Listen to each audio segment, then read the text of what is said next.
张主席，请问一下，什么是藏药浴？藏药浴呢是藏医的一个康养的一个内容，所以它已经有1000年的这个历史。所以我们藏地这边呢比较高寒嘛，海拔比较高，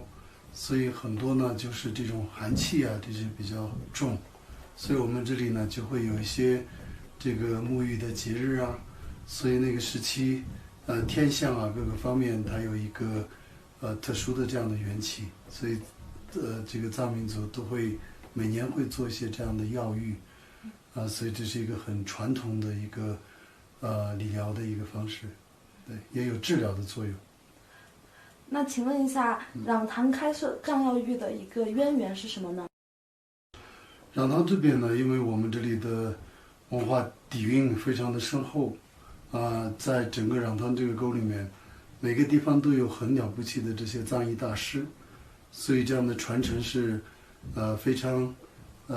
悠久的，而且是传承是非常这个怎么说呢，很圆满的一直相续下来，所以有这么好的一个这个体系文化的这个内容。藏医学有着悠久的历史，近年来藏医学有着长足的发展，请谈谈壤塘的藏药浴有什么特别之处呢？藏药浴这个只能说我们的经验的传承一直相续下来，但是经典来讲呢，这个整个藏医界都是一样的，我们都是以五味甘露加等等的这些治疗方式，但是因为这里的藏医没断过嘛，所以这个传承是非常清晰的，所以一直是运用的。所以壤塘这边每个药材啊，这些就壤塘这边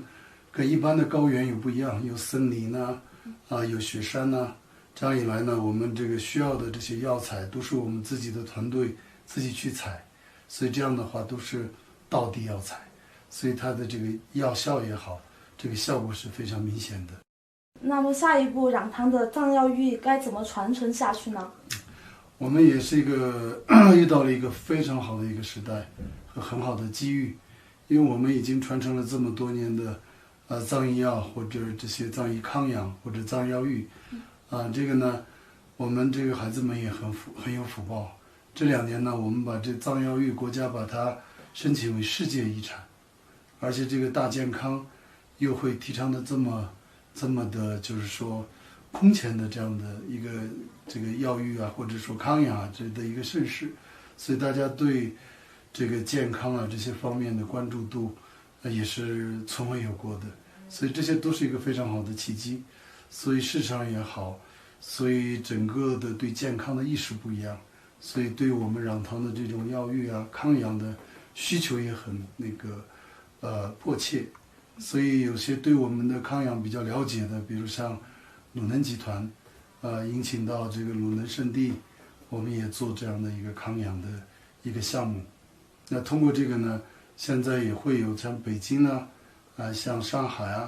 各个地方都有这样的邀请，所以壤塘的这个康养可以利益更多人，服务更多人。